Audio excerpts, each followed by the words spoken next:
संजना को अपनी खूबसूरती पर बड़ा घमंड था और वो अपने आगे किसी को कुछ भी नहीं समझती थी। यहाँ तक कि अपनी सास को भी वो कई बार नीचा ही दिखाती रहती। एक बार संजना के साथ साधना ने लाल रंग की साड़ी पहनी होती है, जिसे देखकर संजना काफी जोर जोर से हंसने लगती है। माँ जी, आपको तो सोचना चाहिए था ना। अरे आप वैसे ही इतनी काली हो, ऊपर से आपने लाल रंग की साड़ी पहन ली। अरे आप ऐसे बाहर मत चली जाना, वरना कोई बैल या सांड आपको देखकर आपके पीछे ही पड़ जाएगा। और मेरे साथ तो बिल्कुल भी मत जाना आप। बहू क्या हो गया? तू इतना ज्यादा क्यों हंस रही है मेरे ऊपर? अरे ये साड़ी तो मैंने अपनी शादी में पहनी थी, तुझे नहीं पता है? लेकिन कितने लोगों ने तारीफ की थी मेरी। देखिए माँ जी, लोगों का काम ही है झूठी तारीफ करना, और लोग मुंह पर झूठी तारीफ ही करते हैं। लेकिन आपको तो देखना चाहिए ना। अरे आपका रंग कोयले जैसा काला है और आपने लाल साड़ी पहन ली।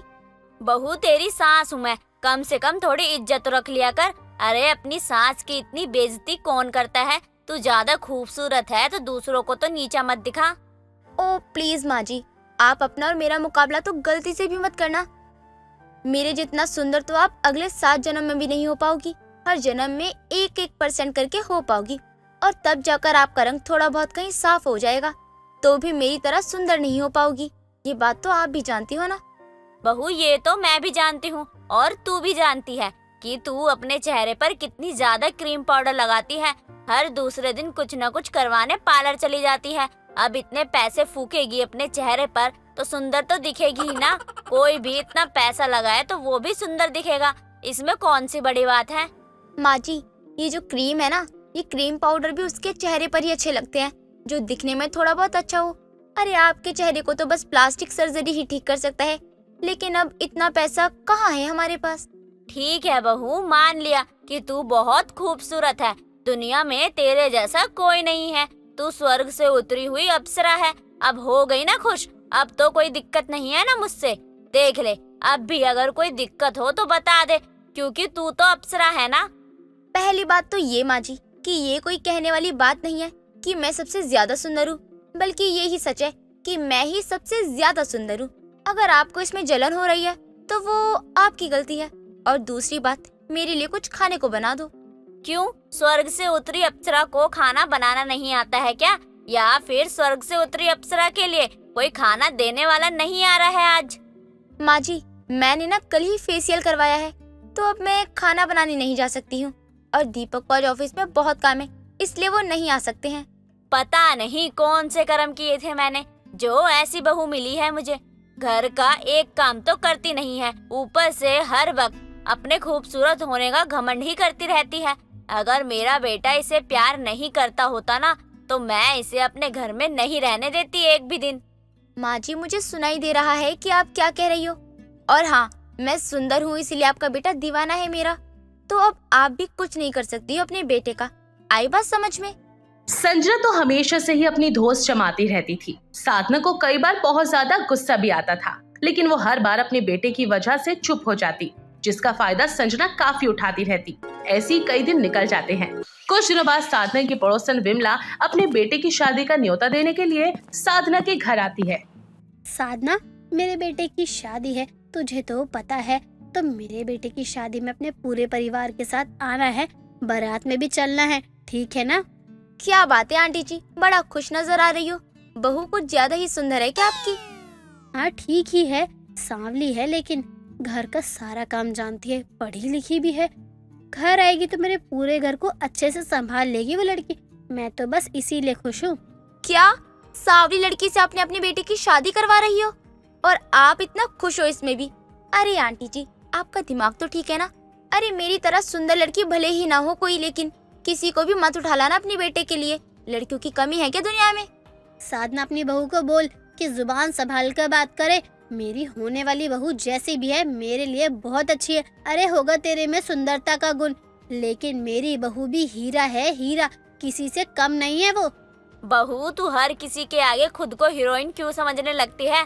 अरे मेरे बेटे ने अपनी पसंद से शादी की थी, तभी मेरी किस्मत फूट गई, वरना तुझ जैसी लड़की को तो मैं अपने घर में रहने ही ना दूं।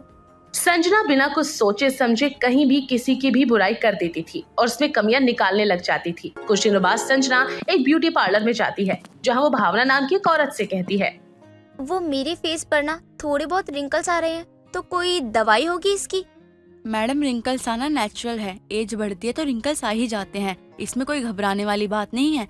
ये तो सबके साथ होता है, ये नॉर्मल है। सबके साथ होता होगा और सबको परेशानी भी नहीं होगी, लेकिन मुझे तो परेशानी है ना। मुझे तो अपना फेस सुंदर ही पसंद है, कोई दवाई हो तो बताओ। मैडम एक दवाई तो है, लेकिन वो बहुत महंगी है, साथ ही इसके साथ बहुत सारे परहेज करने पड़ते हैं और बहुत कुछ करना पड़ेगा। आपको इनफैक्ट एसी के बाहर तक नहीं निकलना होगा। संजना को ज्यादा नहीं सोचती और वो दवाई ले जाती है अपने घर पर। अब संजना को लगता था कि वो सुंदर है और उसे पढ़ाई करने की क्या जरूरत है, इसलिए संजना को खास पढ़ना लिखना भी नहीं आता था। संजना घर आती है और रात के समय वो दवाई निकालते हुए खुद से कहती है, ये दवाई लगाऊंगी और फिर से मेरी स्किन पहले से भी ज्यादा सुंदर हो जाएगी। मेरे मुकाबले तो वैसे भी कोई नहीं है, अब मैं ही हूँ इतनी सुंदर, तो क्यों ना घमंड करूँ। अब एक काम करती हूँ, ये दवाई लगाकर सो जाऊंगी, सुबह तक मेरे थोड़े बहुत रिंकल्स तो कम हो ही जाएंगे। संजना जल्दी से वो दवाई लगाती है और सो जाती है। सुबह जब संजना उठती है तो उसके चेहरे के रिंकल तो खत्म नहीं हुए थे, बल्कि वो और भी ज्यादा बूढ़ी दिखने लगी थी। ये देखकर संजना बहुत परेशान हो जाती है। ये मेरे चेहरे को क्या हो गया? एक रात में बूढ़ी कैसे हो सकती हूँ मैं?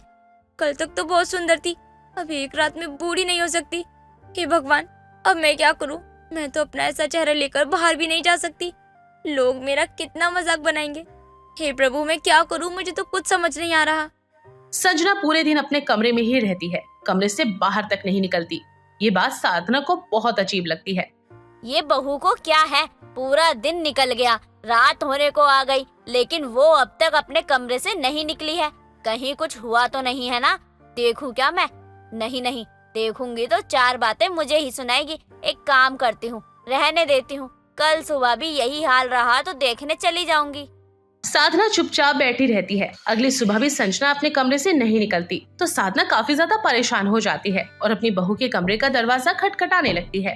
बहू, क्या बात है, तू अपने कमरे से बाहर क्यों नहीं निकल रही है? क्या हुआ? सब ठीक तो है ना? देख बहू, मुझे तेरी बहुत चिंता हो रही है। जो भी बात है बहू, वो मुझे बता दे। आखिर बता तो सही, हुआ क्या है? काफी देर बाद संजना दरवाजा खोलती है। संजना की बूढ़ी शक्ल देखकर साधना भी हैरान रह जाती है। बहू, ये क्या है? माँ जी, मैं एक दवाई लेकर आई थी, उसे अपने चेहरे पर लगाया और एक रात में मैं बूढ़ी हो गई। संजना उसे पूरी बात बताती है। फिर दोनों ब्यूटी पार्लर जाते हैं, जहाँ भी संजना की गलती का पता चलता है, जिसके बाद साधना अपनी बहू से कहती है, देख लिया बहू, तू हमेशा घमंड करती थी ना, अब तेरी शक्ल किसी को दिखाने लायक नहीं रही। पायल रसोई में खाना बना रही होती है, तभी उसकी सास कमला आती है। बहू, आज तो तेरी शादी की सालगिरह है, आज कुछ अच्छा खाना बना दे। माँ जी, मैं तो आज सब कुछ उनकी पसंद का बनाने जा रही हूँ। हाँ, आज कुछ ऐसा बना कि अरुण तेरे हाथ का खाना खा के फैन हो जाए। मुझे पता है कि तुम दोनों के मनमुटाव चल रहे हैं और आज तो 1 साल हो गया है तुम दोनों की शादी को। माँ जी, मनमुटाव चल रहा है, लेकिन अरुण जी दिल के बहुत साफ है। उनका गुस्सा नाराजगी तो बस ऊपर से ही है, वरना वो तो मॉम है मॉम। आज नहीं तो कल उनके दिल में अपने लिए जगह बना ही लूंगी मैं। हाँ बहू, ये सब मेरी ही वजह से हो रहा है। मैंने ही अरुण को बोला था कि वो तुझसे शादी कर ले, लेकिन मुझे लगा कि कुछ दिनों बाद वो तुझे अपना लेगा, लेकिन मुझे क्या पता था वो दूर दूर रहने लगेगा। माँ जी, आप परेशान क्यों हो रही हो? आपकी बहू है ना, मैं सब ठीक कर दूंगी। हाँ बहू, तुझ पर ही तो मुझे पूरा भरोसा है कि तू सब ठीक कर देगी। माँ जी, आप मुझे बातों में लगा रही हो। अरे अभी तो आपने बोला कि मुझे अच्छा अच्छा खाना बनाना है, और अब आप बातों में लगा रही हो। अरे अगर ऐसे बातों में लगी रही ना तो मैं खाना कब बनाऊंगी? पायल अपनी सालगिरह की तैयारी कर रही होती है और बहुत ज्यादा खुश होती है। सब तैयारियां हो जाती है और वो अपने पति के आने का इंतजार कर रही होती है। कुछ ही देर बाद पायल का पति अरुण एक संजना नाम की लड़की के साथ आता है। अरुण के साथ एक लड़की को देखकर कमला और पायल दोनों हैरान हो जाते हैं। अरुण, ये लड़की कौन है और तेरे साथ हमारे घर में क्यों आई है? तूने क्या अपनी सालगिरह में से बुलाया है? तेरे और दोस्त भी आने वाले हैं क्या? बताया भी नहीं कि तेरी दोस्त आने वाली है। माँ, ये मेरी दोस्त नहीं है, ये तो संजना है, इससे मैं बहुत प्यार करता हूँ। माँ का प्यार याद आया या नहीं? एक और थप्पड़ मारूं तभी याद आएगा। माँ, मुझे पता है कि आपको संजना को देखकर अच्छा नहीं लग रहा है, लेकिन अब मैं क्या करूँ माँ, मैं संजना से बहुत ज्यादा प्यार करता हूँ। और तो और मैं आप लोगों से ये बात अब ज्यादा नहीं छुपा सकता था, इसलिए मैं आज बता रहा हूँ कि मैं संजना से बहुत प्यार करता हूँ। अरुण, संजना आपका प्यार है तो आप भी तो मेरा प्यार हो ना। आपने मेरे बारे में सोचा नहीं। मैं तुमसे माफी मांगता हूँ, लेकिन अब तुम्हें सब पता है। फैसला तुम्हारे हाथ में है कि अब तुम्हें क्या करना है। इसी घर में रहना है तो रह सकती हो, और वापस अपने मायके जाना है तो वहाँ भी जा सकती हो। कमला, पायल दोनों को बहुत ज्यादा बुरा लगता है और दोनों उदास होते हुए अपने कमरे में चले जाते हैं। लेकिन पायल हार मानने वालों में से नहीं थी। वो अब संजना को सबक सिखाने की सोचती है। और अगले दिन जब पायल रसोई में खाना बना रही थी तो संजना रसोई में कदम रखने जा रही थी। तभी पायल संजना को रसोई से बाहर धक्का देती है। तुम पागल हो गई हो क्या? इतनी जोर से धक्का कौन देता है? तुम्हारी वजह से मैं गिर गई। तो क्या हुआ, जमीन पर गिरी हो ना तुम, नजरों में तो पहले से ही गिर चुकी हो। तुम ज्यादा बकवास मत करो। जितना उछल रही हो ना तुम, उतनी ही जोर से जमीन पर गिरोगी। आई बात समझ में? मुझे अभी तुम अच्छे से जानती नहीं हो। कोई बात नहीं, अब तो तुम इस घर में एक बाहर वाली की तरह रहोगी ना। हटो मेरे रास्ते से, मुझे रसोई में जाना है, भूख लग रही है। ओ डियर बाहर वाली, तुमने मेरे पति को अपने कब्जे में तो कर लिया, लेकिन मेरी रसोई को अपने कब्जे में नहीं कर सकती हो। ये मेरी रसोई है और मैं अपनी रसोई में किसी भी ऐरे गैरे को नहीं आने दूंगी। तुम्हारी इतनी हिम्मत, तुम मुझे ऐरा गैरा बोल रही हो? पता है ना, अरुण प्यार करता है मुझसे। अरुण जी को तो वही चीजें पसंद होती है जिसे कोई मुंह ना लगाए। खैर, मुझे तुमसे बहस करने में जरा भी दिलचस्पी नहीं है। ये रसोई मेरी है और तुम नहीं आ सकती, लेकिन फिर भी तुमने रसोई में आने की कोशिश की तो मैं तुम्हें घर से ही बाहर निकलवा दूंगी, क्योंकि घर तो अब भी माँ जी का ही है ना। पायल की बात सुनकर संजना बिना कुछ बोले वहाँ से चली जाती है। संजना अब अपनी अलग रसोई में ही खाना बनाने लग गई थी। खाना बनाने के बाद अरुण और संजना दोनों खाना खाने बैठते हैं, लेकिन संजना ने बहुत ही बकवास खाना बनाया था, जिसे अरुण थूकते हुए कहता है, ये क्या है? इसे कोई खाना कहता है? अरे इसे तो कुत्ते भी ना सूंघे। मुझे बस यही सब बनाना आता है। खाना है तो खाओ, वरना भूखे रहो। संजना बहुत ही गंदा खाना बनाती है जो अरुण को जरा भी पसंद नहीं आता, और वो बिना खाना खाए ही चला जाता है।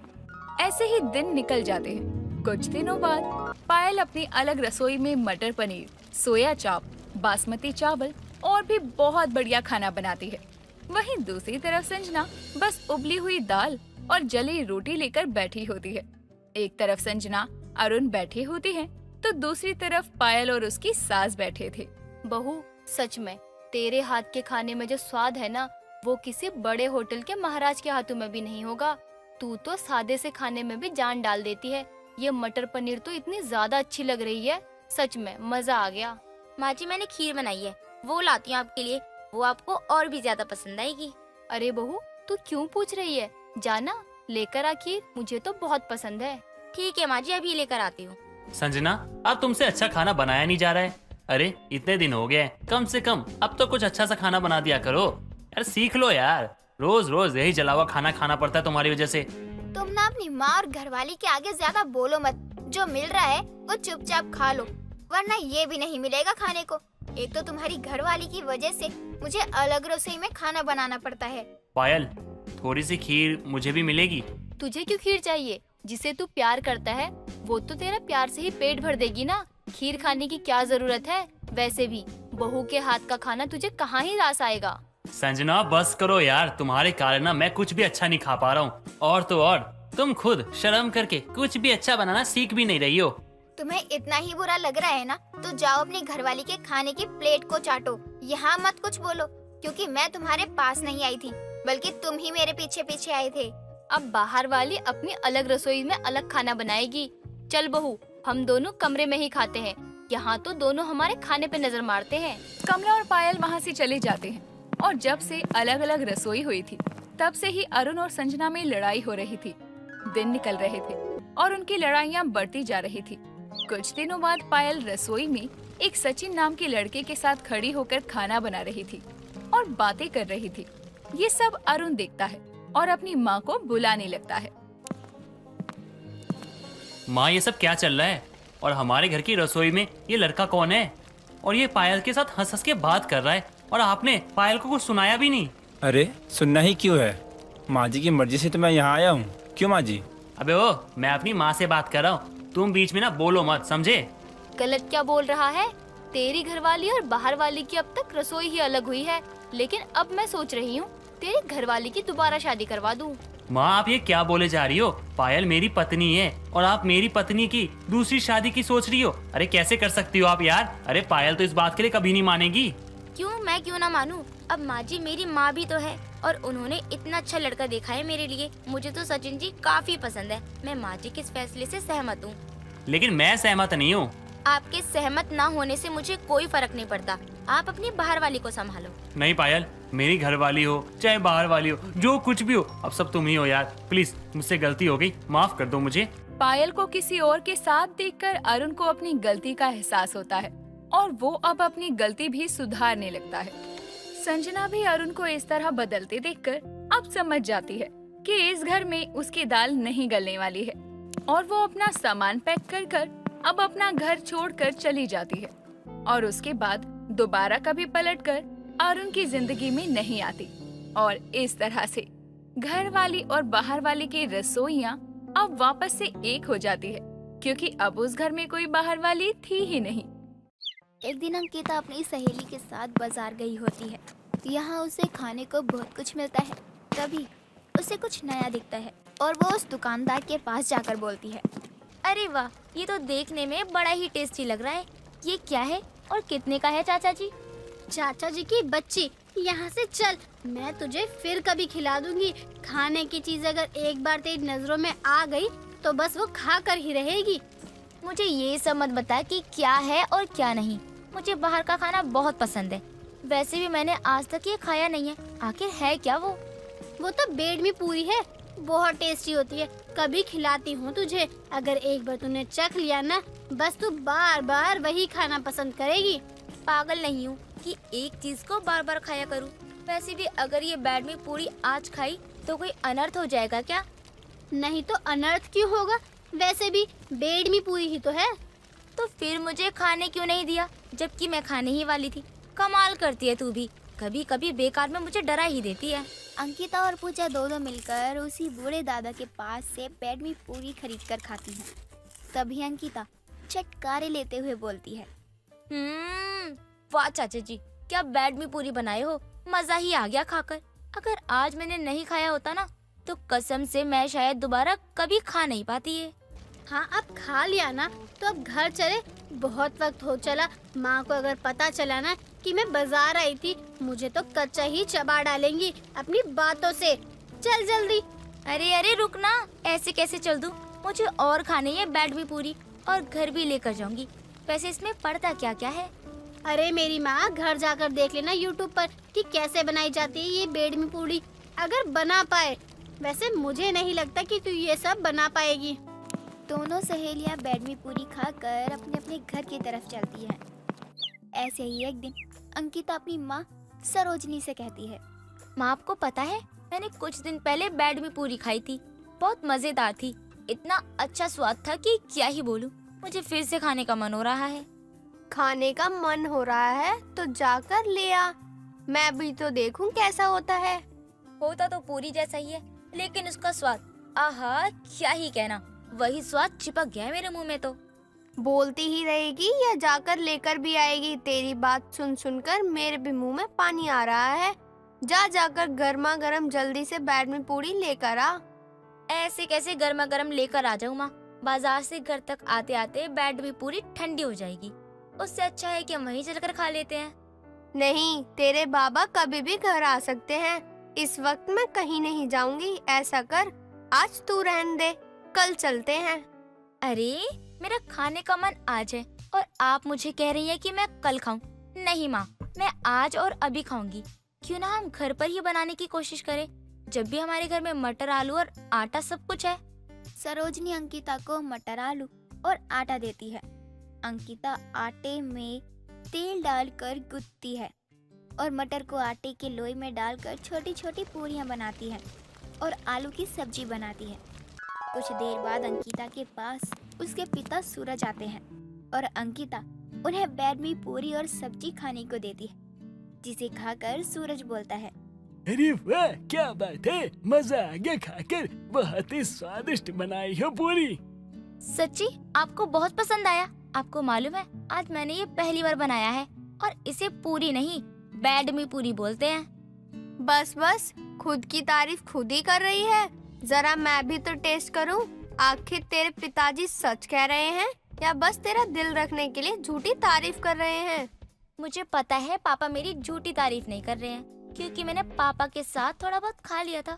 और सच बताऊं, बहुत टेस्टी बना है माँ। मैंने कभी सोचा नहीं था कितना टेस्टी बनेगा। बस कर, खुद की तारीफ तो हर कोई कर लेता है। अब मैं खाऊंगी तब जाकर बताती हूँ कैसा बना है। हाँ हाँ, खा कर देखो। अगर तुमने भी अंकिता की तारीफ नहीं की ना तो मैं अपना नाम बदल दूंगा।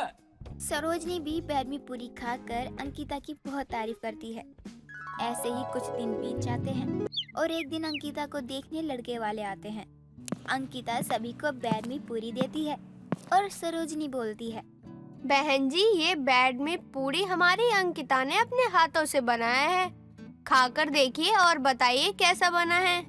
अच्छा, सब ऐसा ही बोलते हैं। ये हमारी बेटी ने बनाया है और निकलता क्या है, दुकान से लेकर आते हैं।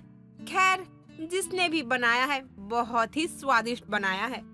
नहीं बहन जी, जितनी भी चीजें यहाँ रखी हुई हैं सब मेरी बेटी ने ही बनाई है। सब कुछ ठीक ठाक बना लेती है, लेकिन बैड में पूरी तो गजब ही बनाती है। अरे बस करो सरोजनी, कितनी तारीफ करोगे अपनी बेटी की। बस अब आराम से बैठ जाओ।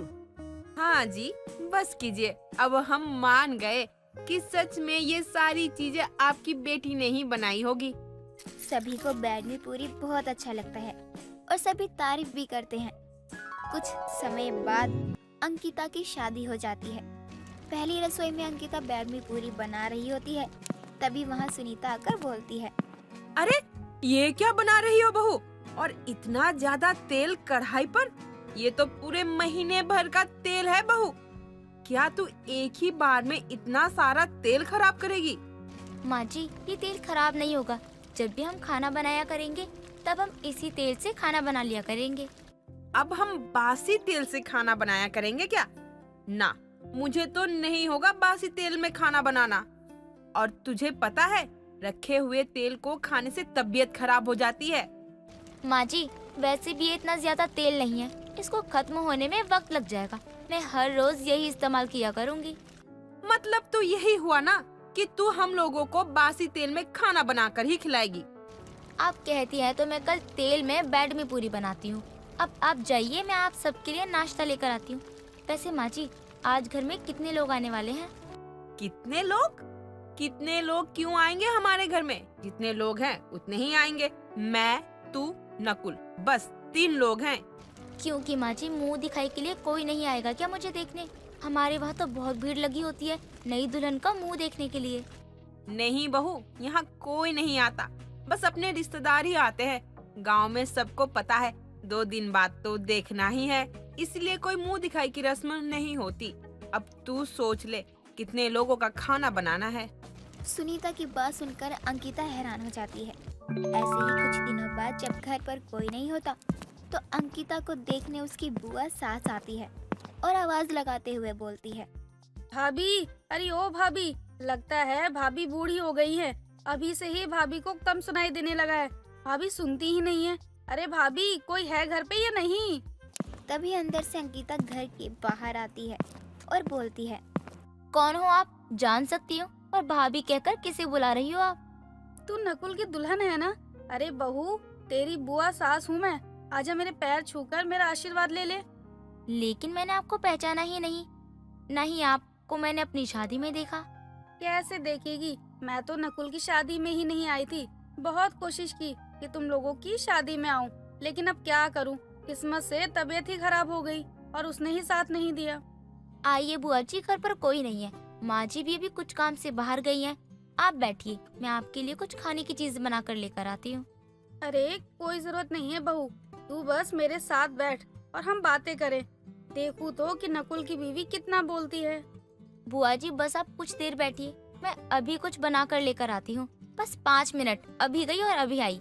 वैसे भी अगर मैंने आपको कुछ भी नहीं खिलाया ना तो माँ जी मुझे बहुत डांटेंगी। अंकिता किचन में जाकर बैडमी पूरी की चाट बना रही होती है। तभी सुनीता घर आती है और अपनी ननद कुंती से बैठकर बातें करने लगती है। तभी अंकिता अपनी बुआ सास के लिए बैडमी चाट लेकर आती है और तभी सुनीता बोलती है, क्या बात है, मेरी बैडमी पूरी खाने वाली बहू। आज क्या नया बना कर लाई है? माँ जी आज मैं बैड मी ही लेकर आई हूँ, लेकिन कुछ नए अंदाज में, जिसे आप भी खाएंगे ना तो आपको भी बहुत अच्छा लगेगा। ऐसा क्या बनाई है, दिखा मुझे भी। और हाँ, तेरी बुआ को बेडमी पूरी खिलाई या नहीं? माँ जी बैड मी पूरी भी लेकर आई हूँ और साथ में उसकी बैड मी पूरी का चाट बना कर लाई हूँ, खाकर देखिए आप। अंकिता का बनाया हुआ बैड मी चाट सुनीता और कुंती को बहुत पसंद आता है। दोनों खुश होकर अंकिता को तोहफा देते हैं और दोनों खूब चटकारे लेकर खाते हैं। दोस्तों अगर आपको ये कहानी पसंद आई तो इसे लाइक करें, शेयर करें और कमेंट करके बताएं कि कहानी में आपको सबसे अच्छा क्या लगा।